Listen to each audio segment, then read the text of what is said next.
ইরাকে এক নাস্তিকের জন্ম হয়েছিল, মাজুসি নাস্তিক মুলহিদ। সে বলে বেড়াচ্ছিল আমি স্রষ্টায় বিশ্বাস করি না, কারণ স্রষ্টা দেখা যায় না। ইরাকের লোকেরা বলল আমাদের একজন ইমাম আছে, নাম নু'মান ইবনে সাবিত। কি নাম? নু'মান ইবনে সাবিত, যাকে আমরা ইমাম আল আযম আবু হানিফা বলে চিনি। সবাই বলল তুমি যে স্রষ্টারে খুঁজে পাও না, আমাদের ইমাম তোমারে স্রষ্টা দেখায় দিবে। সুবহানাল্লাহ পড়েন। সে বলল ঠিক আছে, তাহলে তোমাদের ইমামরা আসতে বলো। কবে? সামনের জুমাবারে ঠিক ভর দুপুরে, দুপুর 2টার দিকে জুমার নামাজের পরে আমিও আসবো, তোমার ইমামও আসবে, ডিবেট হবে। দেখি আমি স্রষ্টার বিপক্ষে আর তোমাদের ইমাম স্রষ্টার পক্ষে, দেখি কে জিতে যায়। এই ডিবেট দেখার জন্য হাজার হাজার মানুষ এসেছে ইরাকের কুফা নগরীতে, হাজার হাজার মানুষ এসেছে। ওই নাস্তিকও এসেছে যে আল্লাহকে বিশ্বাস করে না, স্রষ্টাকে বিশ্বাস করে, সবাই এসেছে। আসে নাই শুধু ইমাম আবু হানিফা। নাস্তিক কয় তগো ইমাম ডরাইছে। কি বলে? তোদের ইমাম ভয় পেয়েছে। উনি এসেছেন 1.5-2 ঘন্টা দেরি করে। 1.5 ঘন্টা দেরি করে যখন উনি আসলেন, নাস্তিক বলে আপনার সাথে কোনো কথা নাই, আপনার তো সময়ের জ্ঞানই নাই, আপনার সাথে কিসের আলাপ? ইমাম আবু হানিফা বললেন ইনদি উযর, আমার ওজর আছে। কি ওজর? তিনি বললেন আমি যখন ঘর থেকে বেরোই আমার বাড়ির সামনে বিশাল এক নদী পড়ে যায়, আর এই নদী পেরোতে আমার নৌকা ব্যবহার করতে হয়। আজকে এসে দেখি নৌকাও নাই, মাঝিও নাই, কিচ্ছু নাই। কিভাবে পার হবো? হঠাৎ দেখলাম নদীর পাশে বিশাল বড় গাছ, গাছটা হঠাৎ এমনি এমনি 2 টুকরা হয়ে গেল। গাছ থেকে বিশাল কাঠের তক্তা বের হয়ে গেল।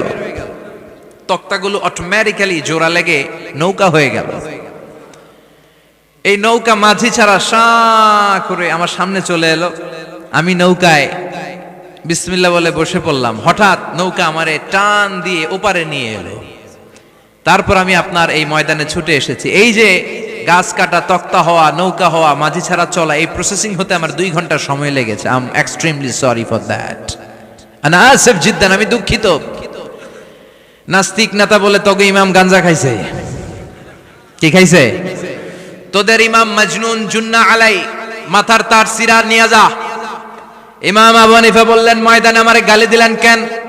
পাগল বললেন কেন? তার সিরা বলে ডাকলেন কেন? মাজনুন শব্দ ব্যবহার করলেন কেন?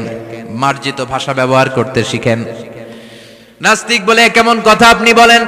শিক্ষিত মানুষ, দার্শনিক মানুষ, জ্ঞানী মানুষ, ইমাম মানুষ, কোন মানুষ ছাড়া, করাত ছাড়া বিশাল বড় বড় গাছ কাটা যায় নাকি?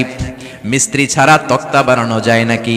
মিস্ত্রি ছাড়া তক্তা জোড়া লাগে এমনি এমনি নৌকা হয় নাকি? মাঝি ছাড়া পানিতে নৌকা চলে নাকি? ইমাম আবু হানিফা বললেন now you are on the right track. এই তো লাইনে আসছেন আপনি। এই লাইনে আনার জন্যই তো এত গল্প, লাইনে আনার জন্যই তো এত স্টোরি আমি মেক করলাম। আপনার কথা থেকেই যদি ধরি, করাত ছাড়া গাছ কাটা যায় না, এমনি এমনি তক্তা হয় না, এমনি এমনি নৌকা হয় না, মাঝি ছাড়া নৌকা এমনি এমনি চলে না, তাহলে আকাশ কেমন করে এমনি এমনি হলো? জমিন কেমন করে এমনি এমনি হলো? দ্বীপ প্রহরের জলজলে সূর্যটা কেমন করে কিরণ দিল এমনি এমনি? আল্লাহু আকবার! কেমন করে নবমণ্ডল ভূমণ্ডল সৃষ্টি হলো? কেমন করে দিন শেষে রাত্রি আসে, রাত্রি শেষে দিন আসে? ওইটা যদি এমনি এমনি না হয়, মহাবিশ্বের এই সুন্দর বসুন্ধরার সব কিছু কেমন করে এমনি এমনি হয়? নাস্তিক কয় হায় হায়, আসলেই তো আমি একটা উল্লুক্কা পাঠা, আসলেই তো আমি হাদারাম, এইভাবে তো ভেবে দেখি নাই। আসলে তো এগুলো এমনি এমনি হয় না। Someone is controlling everything in the world. একজন মহা শক্তিধর, মহা এমডি আছে, এমডি ম্যানেজিং ডাইরেক্টর, মহা ব্যবস্থাপক, সব ব্যবস্থাপকদের বড় ব্যবস্থাপক। চিৎকার করে বলেন তিনি কে? বিশাল এক ব্যবস্থাপক আছে, তিনি সব কন্ট্রোল করছেন।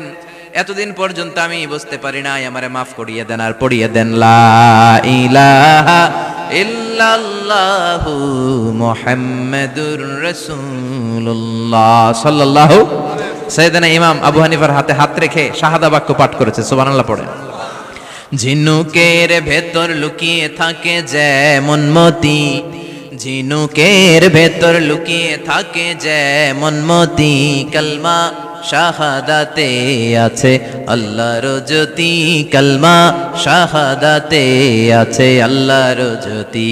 সুবহানাল্লাহ পড়েন। এই জ্যোতি যার হৃদয়ে একবার টাচ করে তার জন্য জান্নাতকে খুলে দেয় কে? এজন্য এই সূরা পড়লে নাস্তিকরা নাস্তিক থাকবে না। নাস্তিকদের জন্য এখানে আল্লাহ মেডিসিন দিয়েছেন, কিছু ডোজ দিয়েছেন। আলহামদুলিল্লাহ পড়েন। এই সূরা থেকে আমরা কিছু সময় কথা শুনবো। শুনতে রাজি আছেন তো? সূরার নাম চিল্লায় বলেন কি নাম? মুলক। মুলক মানে কি? মুলক মানে রাজত্ব, মুলক মানে ক্ষমতা, মুলক মানে পাওয়ার, মুলক মানে কিংডম, মুলক মানে সভরেইনটি। সুবহানাল্লাহ পড়েন। রব্বুল আলামিন বলেন তাবারাকাল্লাযী বিয়াদিহিল মুলকু ওয়া হুয়া আলা কুল্লি শাইইন কাদির। সুমহান সেই সত্তা যার হাতে ক্ষমতা আর তিনি সব বিষয়ে ক্ষমতাশীল। সুবহানাল্লাহ। তাবারাকাল্লাযী বিয়াদিহিল মুলক, মহামহিম সে সত্তা, সুমহান সে সত্তা, বিয়াদিহিল মুলকু, যার হাতে ক্ষমতা। ক্ষমতা কার হাতে? চিৎকার করে বলতে হবে, কার হাতে? নাকি আমাদের হাতে, না সরকারের হাতে, পুলিশের হাতে, র্যাবের হাতে, মাশরাফির হাতে, হিরো আলমের হাতে? ক্ষমতা কার হাতে? ক্ষমতা শুধুমাত্র একজনের হাতে। চিল্লায় বলেন তিনি কে? আল্লাহর হাতে ক্ষমতা, আর তিনি হচ্ছেন সকল ক্ষমতার উৎস, centre of the all powers. সব ক্ষমতার উৎস কে? নাকি জনগণ? আমরা কিন্তু এটাই শিখি, এদেশে আমাদেরকে রাষ্ট্রীয়ভাবে শিখানো হয়, এটা রাষ্ট্রীয় কুফরি। সকল ক্ষমতার উৎস জনগণ নয়, সকল ক্ষমতার উৎস কে? উনি ক্ষমতার উৎস, তিনি ক্ষমতাশীল, মহা ক্ষমতাধর, তার ক্ষমতার সাথে কারো তুলনা হয় না। আমাদের কি ক্ষমতা আছে? কথা বলেন। বল্লা পোকার কামড় খাইছেন? হ্যাঁ, মৌমাছি কামড়াইছে? মৌমাছি কামড়াইলে চিল্লাচিল্লি শুরু করে, তো কি ক্ষমতা আছে আপনার? বল্লা কামড় মেয়েরা দেয় দৌড়, ওটা ধরে যে মার মইটাও পারি না। কুত্তায় কামড়াইলে আমরা কুত্তারে কামড়াইতেও পারি না। কথা বলেন। আমরা নাকি ক্ষমতার মালিক। পিছন থেকে কেউ যদি বলে হুজুর সাপ, মজা করে বলছি, এতই ভয় পাইছি। আসলে যদি ফাঁস করে আসতো সব দৌড়। স্লোগান দেওয়ার বেলায় লিল্লাহে তাকবীর, আল্লাহু আকবার, আমার ভাই তোমার ভাই, কাপায় ফেলামো নামায় ফেলামো। কথা বলেন। আর যদি পেছন থেকে কেউ আওয়াজ করে বলে সাপ, দৌড়। আপনারা কি দৌড় দিবেন? আমরা এদিক দিয়ে দৌড় দিব। কথা কন। চাচা আপন প্রাণ জীবন বাঁচানোর জন্য ভয়ে পাগল। সাপ লাগবে না, ভাওয়া ব্যাং চিনেন? মাইথার দিয়ে নাই বোধহয়। আছে আছে। কি করে? খালি লাফায়। 10টা ভাওয়া ব্যাং যদি ছেড়ে দেওয়া হয় স্টেজে 2টা, আর বাকি 8টা এদিকে, ভাওয়া ব্যাং আর কি লাভ দিবে? এরসে লাফালাফি শুরু করবো আমরা। কথা বলেন। আর আমরা দাবি করি আমরা ক্ষমতার উৎস। কোনো ক্ষমতা নাই। একবার ডায়রিয়া হলে 3বার টয়লেটে গেলে আর চেহারার দিকে তাকানো যায় না। কারে মাফ করে দে, আই মরে যাইও, আই হাইতান ন, আছে না নাই? তো পারবেন না কেন? আপনি না ক্ষমতার উৎস, আপনি না ক্ষমতার উৎস। আরে আপনার তো কোনোই ক্ষমতা নাই। খুলিকাল ইনসানু দাঈফা, মানুষকে দুর্বল থেকে দুর্বল করে তৈরি করেছে কে? এজন্য রব্বুল আলামিন বলেন তাবারাকাল্লাযী বিয়াদিহিল মুলকু ওয়া হুয়া আলা কুল্লি শাইইন কাদির। সুমহান সেই সত্তা যার হাতে ক্ষমতা। চিল্লায় বলেন ক্ষমতা কার হাতে? আমাদের হাতে কোনো ক্ষমতা নাই। আমরা হলাম দুর্বল। আমরা কি?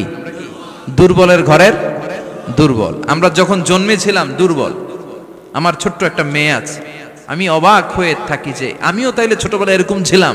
না খাওয়ালে খেতে পারে না, পেশাব পায়খানা করে, ঘর নষ্ট করে, বমি করে, দাঁড়াতে পারে না, শুইতে পারে না, লালা পড়তে থাকে, ক্লিন করতে হয়, সব সময় তাকে